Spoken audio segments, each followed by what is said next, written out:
Notre sixième principe, c'est la loi de Carlson. Carlson disait que tout travail interrompu, on parlait des interruptions, prendra plus de temps et d'énergie que s'il est effectué en une seule fois. Je serai plus efficace si je travaille 60 minutes sur quelque chose que si je travaille 6 fois 10 minutes sur la même chose. Et donc, il va falloir à un moment donné limiter les interruptions.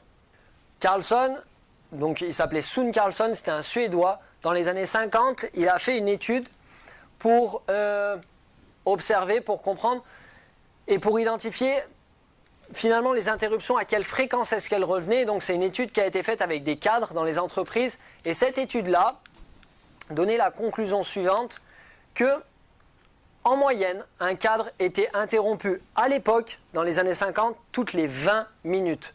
L'étude a été refaite il y a quelques années, et dans les années 2000, on est tombé à 11 minutes. En gros, on est interrompu toutes les 11 minutes. Aujourd'hui, ça peut être encore plus avec tout ce côté instantané des réseaux sociaux dont on parlait, avec la technologie qui nous permet d'être tout le temps connecté. Mais être tout le temps connecté, c'est aussi la possibilité d'être tout le temps interrompu. D'accord ? Et j'allais dire, tout irait bien, ok, si finalement, bon, on était plus efficace si on le faisait en un coup, mais voilà, on est quand même interrompu, on va quand même pouvoir faire les choses. Sauf que l'être humain, d'après les études qui sont faites, met environ 23 minutes à avoir une concentration maximum sur un sujet. En gros, vous vous mettez à faire quelque chose, ça chauffe, ça chauffe, ça chauffe, ça vient, vous le sentez, et bam, vous êtes interrompu.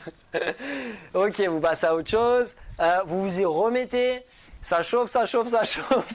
Et ça peut être très frustrant. C'est-à-dire qu'on a l'impression de faire que des petits bouts et de ne pas arriver à aboutir. Là, quand on parle de créativité, d'inspiration, d'intuition, il nous faut du temps. Il faut limiter ces interruptions.